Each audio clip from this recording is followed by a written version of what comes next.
Como ya saben, vamos a estar meditando en el pasaje. As you know, we're going to be looking at Luke 24 at a deeper level this morning. This first day, we saw a dramatization, and we've seen art that's talked about this passage. So it's a joy to be with you to share about this text. To start, I'm going to ask you a question. As a good staff worker, I start with a question. The question is,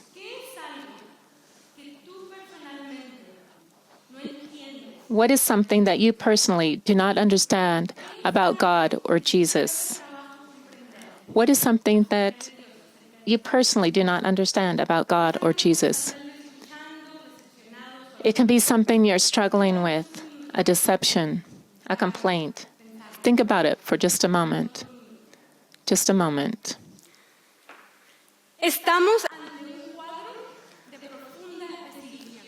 We're looking at a scene of profound disillusion. The pair of disciples in this passage have lived in days of fear, violence, injustice, and the death of all hope. We have the advantage of knowing the story from the beginning to end. But as we come into this scene, we have to enter into the place of the disciples. We can understand their own feelings. This will help us understand the context of Luke. From the beginning of Luke, we say Jesus is declaring what his mission is. He's declaring who he is at the light of the Old Testament. He's always teaching about the kingdom of God, about the Messiah. The disciples are the ones who are hearing him from the first time. It's men and women who followed Jesus. There's more than just these disciples. There are many disciples, and they have seen him healing. They've seen him cast out demons and teaching with authority they didn't know before. They've seen him do countercultural things, like the kingdom. Blessed are those that are poor. Blessed are those that mourn. Blessed are the meek. And at the end of the life of Jesus, they've seen him come into Jerusalem riding on a donkey, the triumphal king riding on a donkey. This is very different than what they had expected. It's a humble and rejected king. So in this scene, we see the disciples are almost always with Jesus, but they didn't understand what he was teaching. In this case, Cleophas and his partner, they didn't understand what had happened. Their minds seemed to be captivated by the grand ideas of Rome and the empire of Rome, with whom they had been under power. The expectations of the disciples were a great king, a king using force and political power. It was very difficult for them to understand who Jesus really was. But even so, they deposited their faith in him. That's why they're so surprised with the death of their teacher. 3 days later, the confusion is even deeper when some of the women say, he's not in the tomb. It's easy for us who know the story to judge these disciples. But I would like to suggest that we're not so much different than they are. We need to be reframed by Jesus. Of this I want to talk this morning, as how the disciples on the road to Emmaus, they are reframed, they're reoriented by Jesus. And we also need to be reframed, reoriented by Jesus. Many of us in Latin America, at least in Latin America, are on dangerous paths, just like these disciples. It's walks full of difficulty, of violence, difficulties. Students are full of hopelessness. Many students can't even talk about their disillusion, their disappointments, because they're afraid of being judged. Many of them don't know that Jesus walks with them.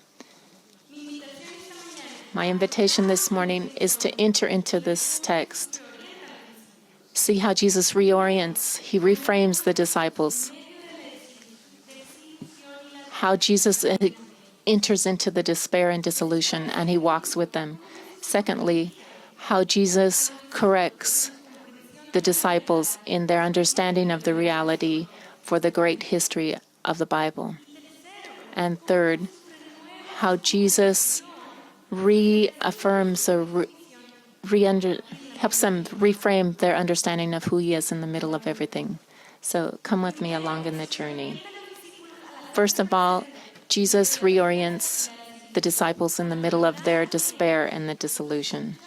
He listens to them. He companions them. He goes along with them even though they don't get it. So he comes into the present in the middle of this. Jesus reframes where they are. He comes to where we are. The pair of disciples is walking to Emmaus. It's a walk of about 2 hours, 12 kilometers. And it says they're talking. In some versions say they were in an emotional discourse, a little bit emotional. They're talking about what has just happened, the crucifixion of Jesus. Can you imagine? They're returning home. After walking and being with Jesus, they probably saw Jesus come into Jerusalem. They hoped that Jesus would bring liberty to the oppressed. And suddenly Jesus is not there. His life is cut short. They're living a profound pain, a deep trauma. The person they saw do miracles. They listened to his teachings. He's died the worst kind of death. It was shameful, tragic to be a witness of his death. He was their friend. And now they have fear for their lives. They're in shock. They're full of grief, delusion. They're angry and sad. Have you ever felt this way with God or towards God? And then Jesus suddenly appears in the scene. He walks with them. Jesus walks with us in the middle of our delusion and our doubts. The disciples didn't recognize him. He walks with them. He's walking with them in the middle of their confusion. And he starts a conversation. What has happened? They can't understand. They can't understand how did this person not know what's going on. They're so sad. The scene is full of irony, but it doesn't stop there. Jesus asks them, and they begin to tell him about Jesus. They tell Jesus about Jesus. They give him many details. He was a prophet. He was powerful. He was crucified. But there's a great but.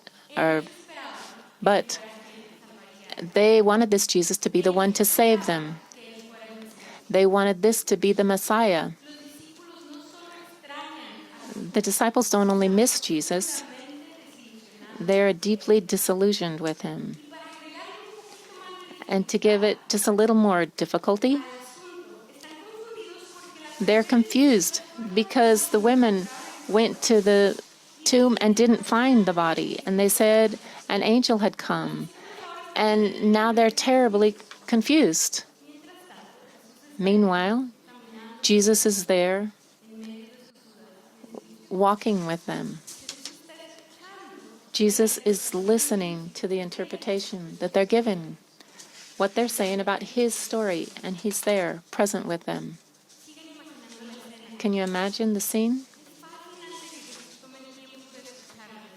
It's fascinating that Jesus takes the time to listen to them. He understands their hearts, but he enters into the conversation. He listens. Listening is an act of love. In this generation, full of voices, full of posts, videos, tweets, Instagrams, Jesus listens. Jesus wants us to know what's happening in person. The story happens. The story that happened is about him, but he wants to listen to them. There's no show. Jesus talks with his disciples, these confused, defeated disciples. He accompanies them. He questions them. He teaches them. That is Jesus. He's revealed as someone close. It's the mark of our God who is present, who's incarnate. He's born of a young virgin, a dependent baby. He grew up in Nazareth. He was from simple people. He was full of authority, though. He died as a criminal to reconcile us to God. Nobody expected this. The disciples needed to be reframed. Their thought needed to be reframed, and we also. Why is it so difficult to see Jesus? We can say that the scripture says their eyes were veiled. That's true. But why couldn't they recognize Jesus? It appears that the difficulty is a product of their own unbelief, nurtured by how the culture defined the expectations and what they should see. It appears that this difficulty is nurtured by what they should see and how they should see it. As I mentioned, they are surrounded by the power and glory of Rome. The empire was sustained under Pax Romana, where peace was a product of violence and repression. Basically, the expectation of social realization and success was to gain power in political and economic terms. It didn't matter if you were dominating others. It was those that had more strength and more power. Those were the ones that could rule in the empire. And our world is not much different. The university is part of the elite, where the looking for knowledge is for power and money.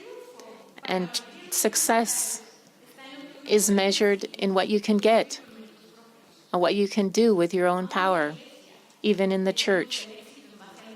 Success is based on numbers, on political power, or how we can impose a moral agenda in society. Our world is not so distinct from the Roman Empire. As I walk with students and staff, I recognize that we're constantly being reframed or reoriented by Jesus. It's very difficult. It is difficult to understand.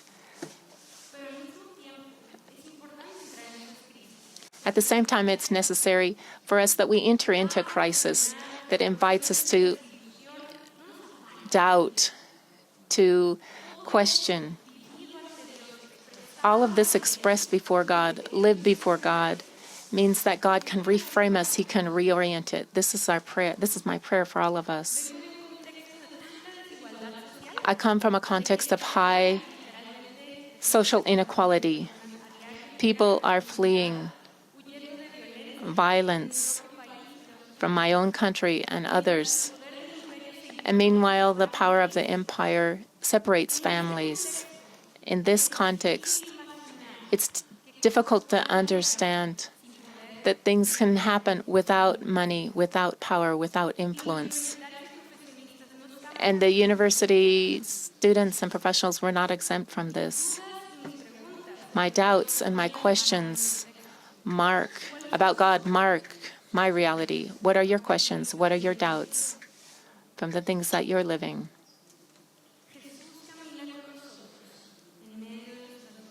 Jesus walks with us in the middle of our despair and our dissolution.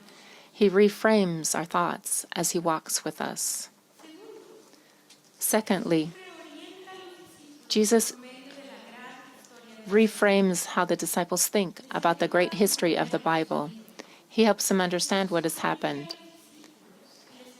Jesus corrects what they were thinking with the scriptures, in contrast to what the Roman Empire had been thinking.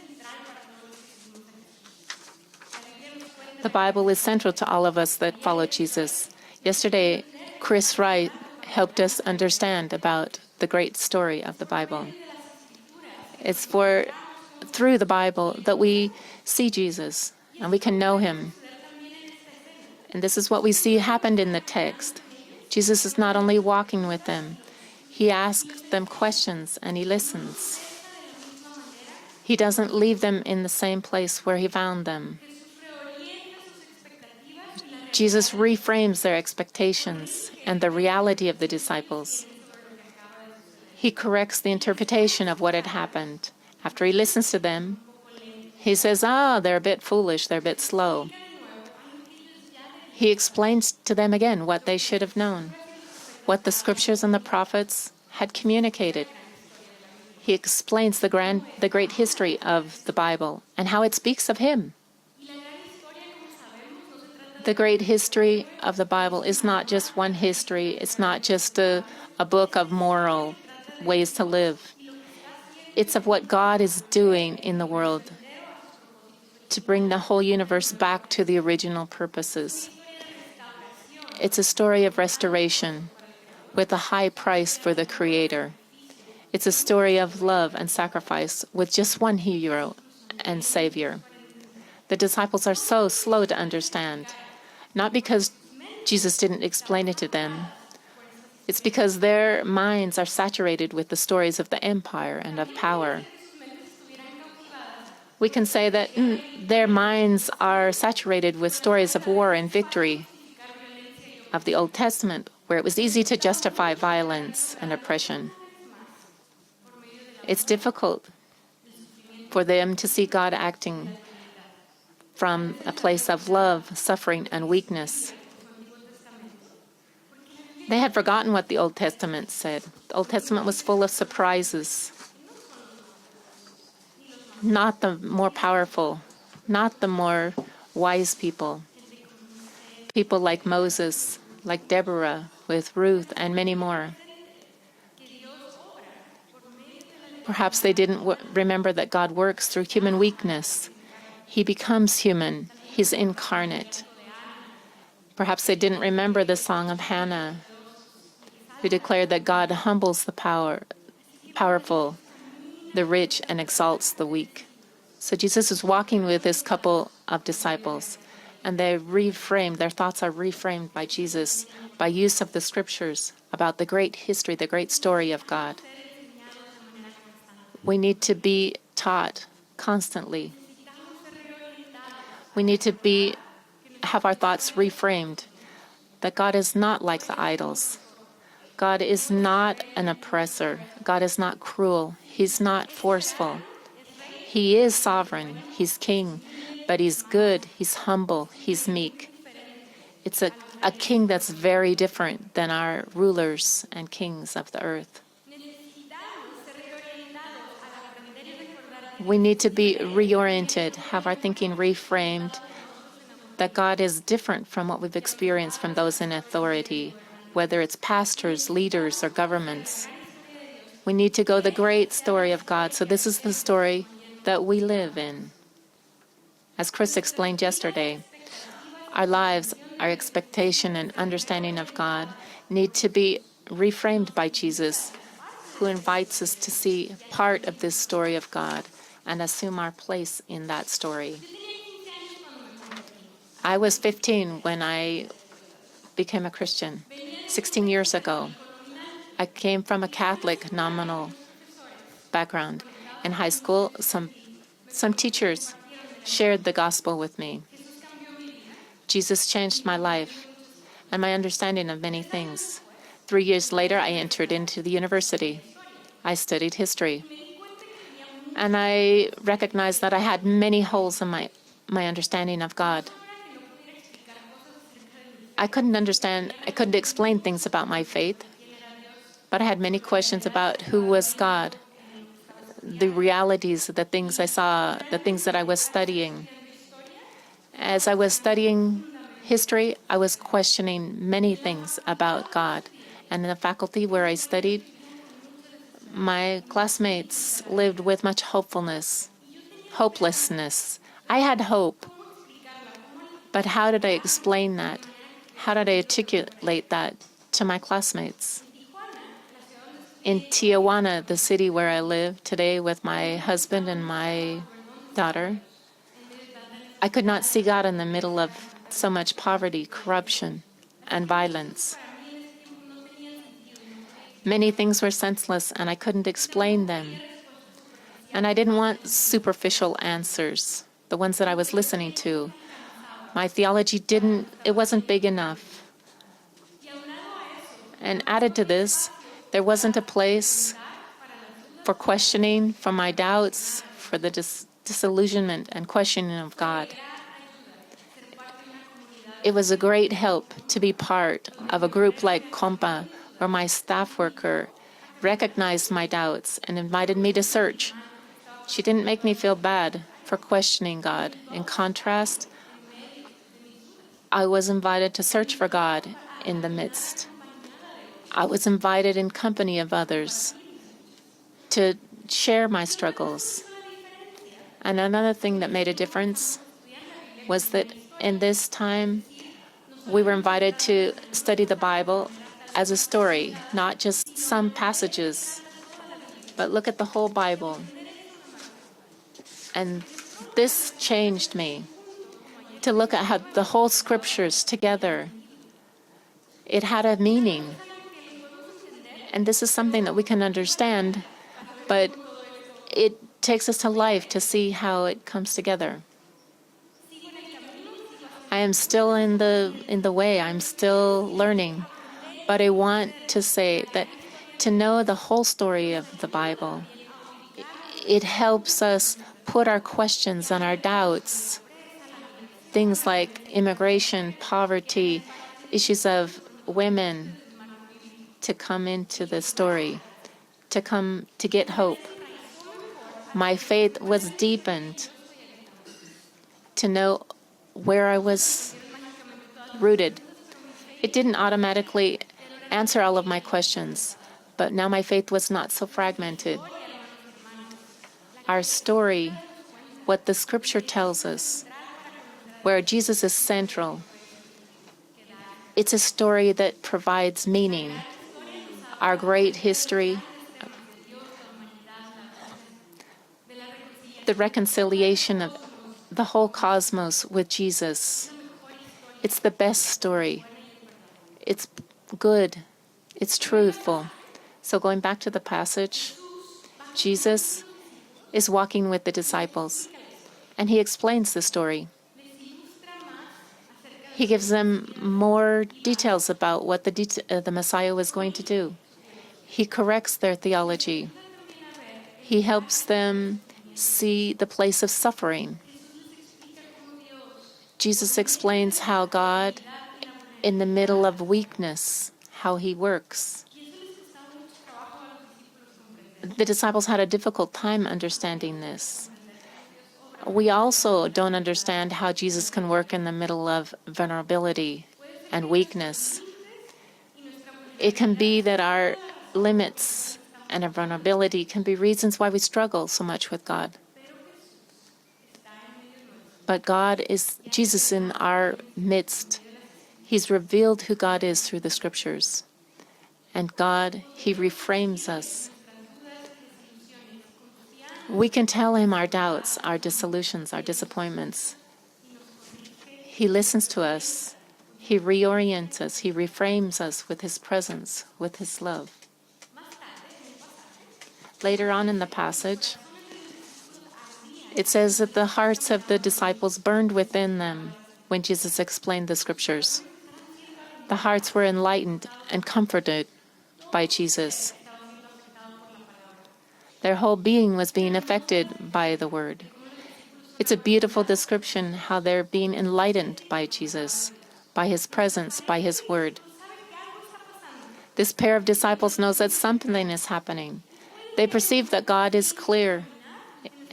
It can be like this in our lives when we can experience the closeness of God.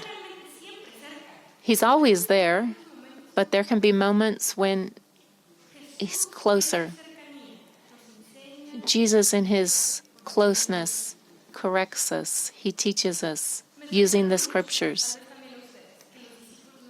I'm surprised that the disciples did not understand what was going on. They didn't even give credit to the women of their group who said they were angels and said that Jesus was alive. I'm also surprised as they were walking with Jesus and they didn't understand him. They didn't understand. They didn't. As I've been saying, that this great story that Jesus is telling is very different. The testimony of the women, this great testimony, is put in doubt. The voice of the women is drowned out. There's other strong voices. Only those that are strong overcome. If you're not, money is power. This is a stronger voice. This is a stronger voice many times. How can it be that Jesus is alive when they saw him die at the hands of the powerful and religious leaders?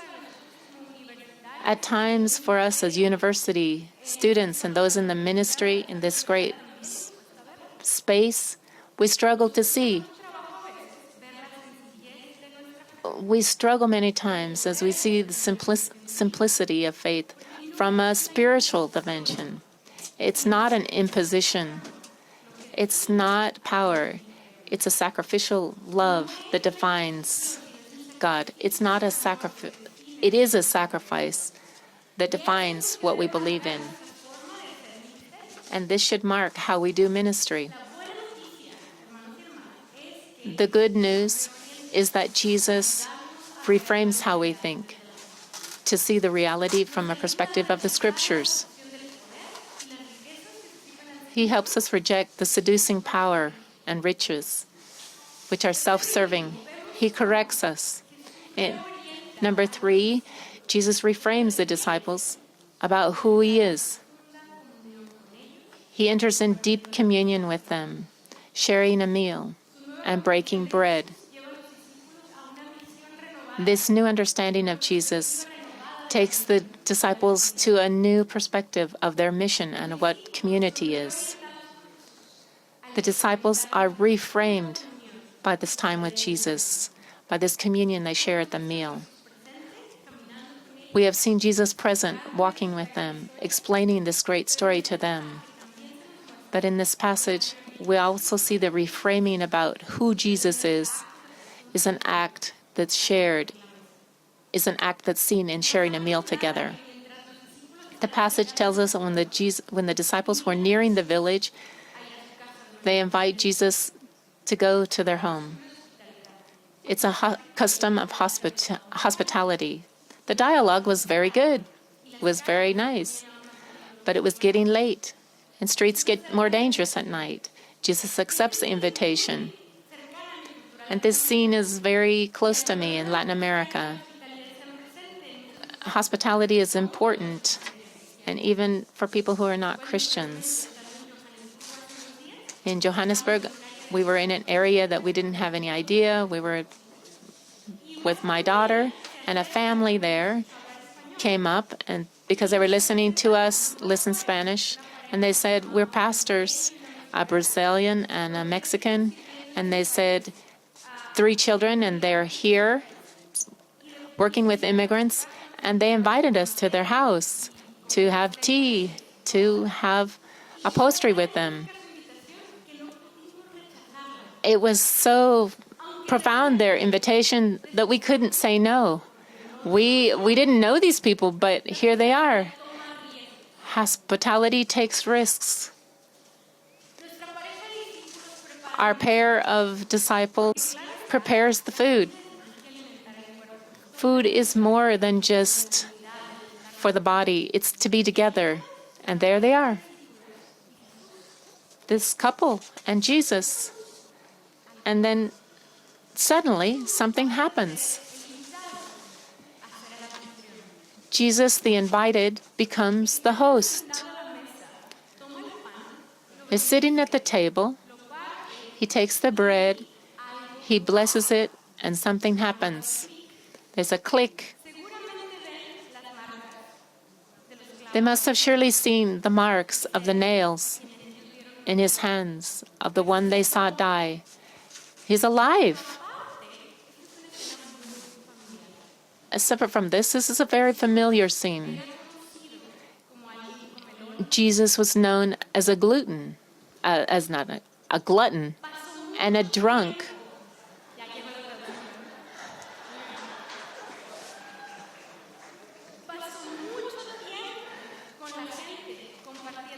He spent a lot of time with people sharing meals, going to their parties.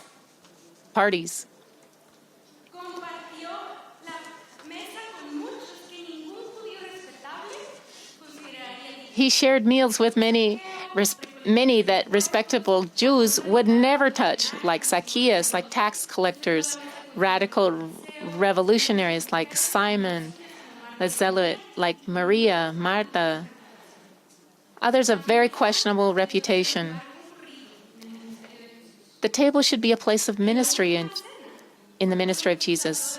In the Last Supper, Jesus talked of giving his body. This pair of disciples were not there, but the Gospels help us see that Jesus ate with sinners, and this was a distinctive of his ministry, to share meals.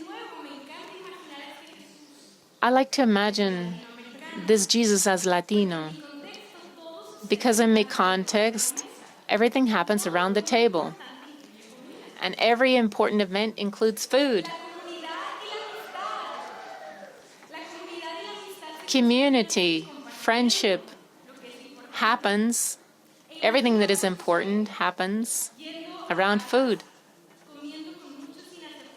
Going to houses, I imagine Jesus going to houses of people with different sexual orientation, corrupt politicians, immigration workers, single moms, pregnant teenagers, and many more.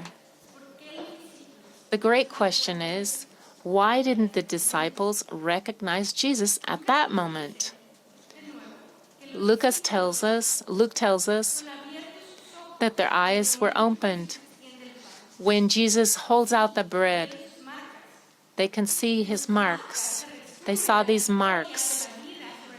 In these marks, victory over death is shown. They must have seen him when he broke the bread, when he blessed it and it gave it to them. It was the same Jesus that they knew before the cross, but this is the Jesus arose, Jesus resurrected. They see Jesus as victorious, but not in the way they expected. It's true what the women said. The powerful religious and the politicians did not win. And death did not have the last word.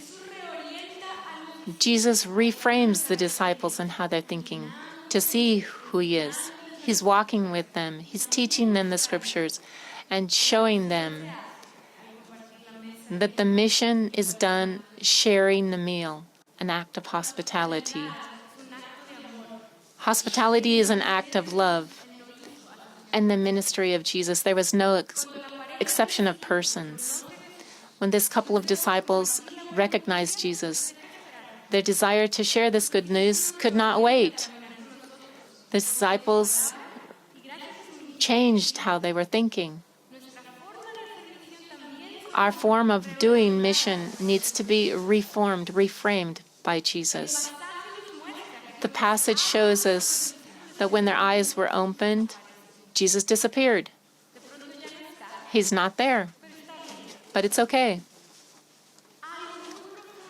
Something profound has taken place that reframes everything that had happened. But the story doesn't end there. The disciples who had walked defeated, returning back home, now decide to go back to Jerusalem to be with the other disciples. Lucas tells us that it was instantly they left. They didn't care about the risk of the night. They didn't have fear about being recognized as disciples. And when the notice goes back to the others, Jesus has arisen. He had reframed the way they were thinking. He had said, the mission happens sharing meals with those that they did not think were worthy. As the disciples are reoriented and reframed in their encounter with Jesus, it's the same with us. The community. When we encounter Jesus, He comes into our lives, our realities of death and life. We cannot stay silent, even though we know the risk. To understand who Jesus is in our world, we see the profound implications of how we live out our faith. It affects the way in which we use power. It invites us to a radical hospitality where risks are taken, a sacrificial love that's only possible through the power of the resurrection.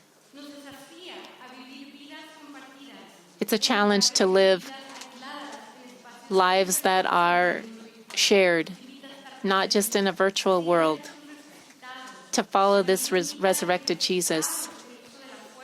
Is that we don't use power or spectaculars as the ways we share the gospel.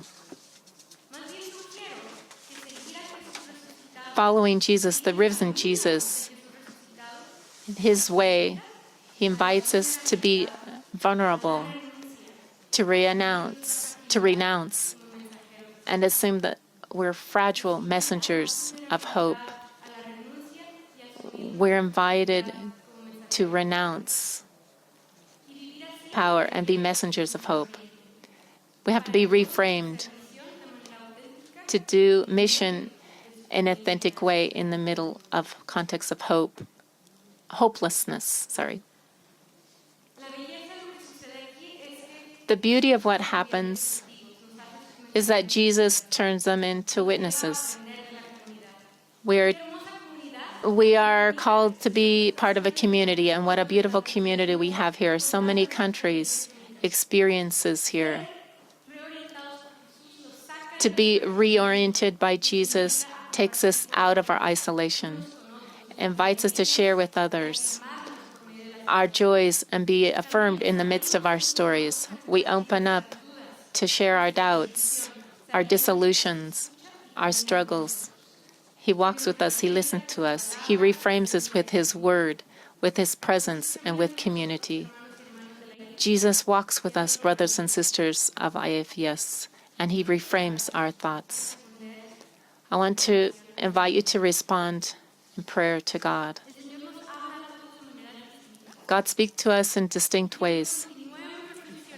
I want to invite us to keep reflecting on this passage, how Jesus walks with us.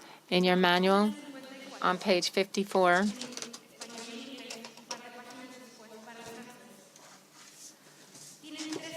there are 3 questions. I want to invite us to take a few minutes to meditate on this. If you want to just do one question, that's okay. I want to read for you the 3 questions. And after this, we're going to have 10 to 15 minutes in silence here in this place to reflection, to pray, to write. Number 1. Just like Jesus walked with His disciples, He also walks with us in the middle of our doubts and disappointments. What doubts, questions, and disappointments would you like to share with Jesus? Number 2, Jesus teaches us and corrects us through His word. The great story of God guides us. Where do you need Jesus and His word to refocus your understanding of reality? Number 3, by meeting the resurrected Jesus, the disciples are refocused on the path to Emmaus. How and by whom are you being invited to be a witness of Jesus' resurrection? even in the middle of your own weakness.